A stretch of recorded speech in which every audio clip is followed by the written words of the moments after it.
distinguished members of the Assembly, honored delegates, and the global audience watching beyond these walls. Today I stand before you to address an event that has already begun to reshape the political and moral architecture of our world. When the leader of Burkina Faso, Captain Ibrahim Traoré, took the stage at the United Nations, few could have anticipated the tremors his words would unleash. What began as a speech many expected to be modest, perhaps even silenced or dismissed as unimportant, has instead ignited a wave of resistance, reflection, and awakening across the African continent. It is an episode that reveals the deep fractures within our global order, the hypocrisy of the so-called guardians of democracy and justice, and the unyielding will of a continent long suppressed but never broken. The young leader of Burkina Faso did not arrive at the United Nations, carrying the weight of centuries of privilege or with the backing of immense financial powers. He came from a nation often portrayed as poor, landlocked, and peripheral in the schemes of global commerce. And yet, what he carried with him was something far more powerful than wealth. He bore the voice of a continent, the indignation of history, and the aspirations of millions who have been denied dignity for far too long. His words, forbidden in their spirit if not by formal decree, cut through the carefully constructed narratives that dominate international diplomacy.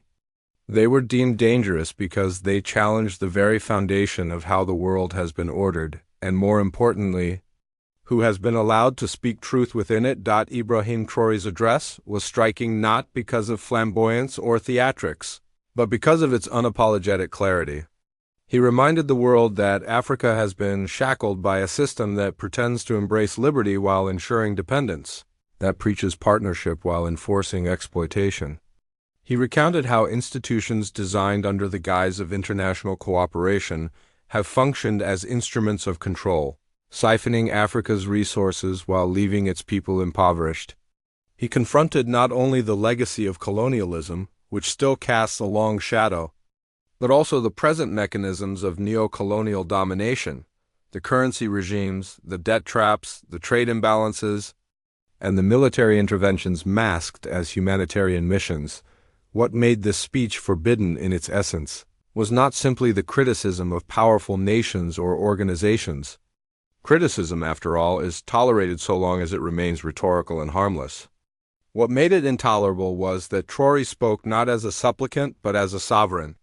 He refused to play the role scripted for African leaders, the role of pleading for aid, of apologizing for instability, of thanking former colonizers for crumbs from the table.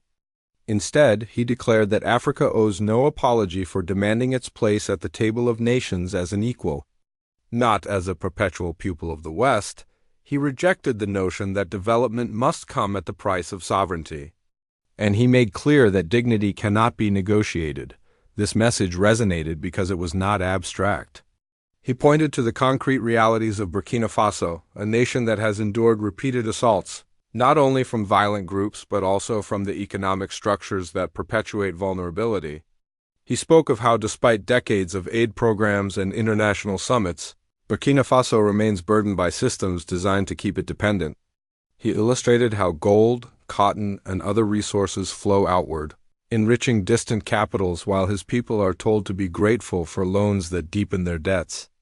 He laid bare the contradiction of a system where Africa's wealth feeds global prosperity, while Africans themselves are told to tighten their belts. And it was not only Burkina Faso he spoke for. He invoked the struggles of Mali, Niger, Guinea, and countless other nations whose leaders and citizens feel the weight of a global order that rewards submission but punishes defiance. He called out the hypocrisy of nations that lecture Africa about democracy while supporting coups when leaders refuse to obey external dictates. He revealed the double standard of powers that speak of human rights while turning a blind eye to exploitation, of powers that speak of security while arming groups that destabilize the region. In doing so, he articulated a truth so many know, but so few have dared to say openly at such a global stage. Africa's suffering is not an accident, it is a system. And that system benefits those who now pretend to be neutral arbiters of peace. The reaction within the assembly was telling. Some applauded with genuine conviction, especially delegates from nations that themselves have suffered under similar systems of control. Others sat in uneasy silence, aware that these words indicted not only history but their own policies. And then there were those who scowled, whispered, or turned away, for they recognized that this speech was not meant to flatter, but to expose. Reports soon circulated that certain segments of the speech would not be broadcast in their entirety on official channels, that transcripts would be selectively edited, that attempts were underway to minimize its impact. Yet, as history has often shown, the more one tries to silence truth, the louder it resonates. The forbidden words of Traore spread across the continent, carried by social media, by independent networks, and by the very people who found in his defiance a mirror of their own frustrations. This is where the true ignition occurred, not in the halls of the UN, but in the streets and villages of Africa. Youth across the continent began sharing his words, framing them as a manifesto of resistance. Communities that had long felt abandoned began to see in Burkina Faso a symbol of courage. Intellectuals and activists drew parallels between his speech and the historic moments when colonized peoples first demanded independence. What was once whispered in fear now began to be spoken aloud with pride. In rejecting the paternalistic order imposed upon Africa, Traore had given millions permission to imagine a future beyond dependency, yet let us not romanticize without realism. Such words come with consequences. Already, there have been reports of increased diplomatic pressure on Burkina Faso, of warnings about sanctions, of veiled threats cloaked in the language of concern. There are those who argue that speeches cannot change the structures of power, that resistance at the podium will be crushed by the weight of financial markets and military might. But here is where history provides a counterpoint.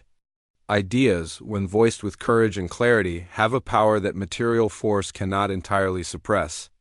The colonizers once thought independence movements were fantasies of dreamers, and yet nations emerged. The powers once believed apartheid would endure forever, and yet it collapsed. Systems built on injustice appear invincible until the day they fall, and they often begin to crack not with the stroke of arms, but with the utterance of forbidden truths. Traore's speech, therefore, must be understood not as an isolated act, but as part of a larger awakening. It reflects the frustration of a generation unwilling to inherit chains disguised as partnerships. It signals the determination of African states to seek solidarity with one another, to strengthen regional alliances that do not depend on approval from the West. It challenges the assumption that the global South must forever remain subordinate to the North. And in doing so, it has unsettled the comfortable narratives that sustain the present order. We must also consider why the world reacted with such shock.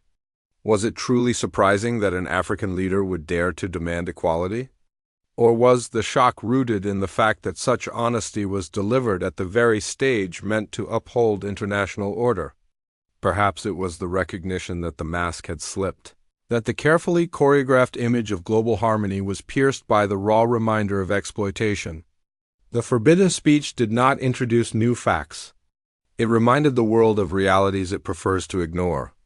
And in doing so, it forced a reckoning that continues to reverberate. For Africa, the task ahead is immense. A speech, however powerful, cannot substitute for the hard work of building economies, strengthening institutions, and forging genuine unity.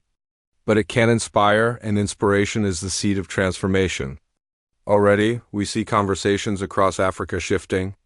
Calls for regional currencies are gaining traction. Movements to reject exploitative military bases are growing louder. Efforts to industrialize local resources rather than export them raw are taking root. These are not accidents. They are the manifestations of a collective. Will emboldened by voices like Traore's. It is worth noting that the very attempt to suppress or downplay this speech has backfired. The forbidden status has given it a mystique, a sense of truth too powerful for the powerful to allow. And so it spreads further, discussed not only in Africa but across Latin America, Asia, and even among dissenting voices in the West. It is becoming part of a broader chorus of the global South demanding a reordering of international relations, one based not on domination but on justice. That is the true measure of its impact, not simply in what was said, but in how it has catalyzed a global dialogue. As we reflect on this moment, let us recognize that history often turns on such acts of defiance. A young leader, dismissed by some as inexperienced, has reminded the world that truth does not require permission. A continent often spoken for has spoken for itself, and a system that thrives on silence has been confronted with words it cannot erase. The forbidden speech of Ibrahim Traoré is not merely a speech. It is a declaration that Africa refuses to be managed, that Africans refuse to be silenced, and that the time has come for a new chapter in the global story. To those who fear the consequences of such defiance, history again offers clarity. No empire endures forever. No injustice can suppress the will of the people indefinitely. And no forbidden truth remains hidden for long. The sparks ignited in that assembly hall will not be extinguished. They will spread, carried by the winds of resistance, fanned by the breath of those who believe in justice, until they grow into a fire that reshapes the world. And when future generations look back, they will remember this as the moment when Africa stopped asking for permission and began demanding its destiny.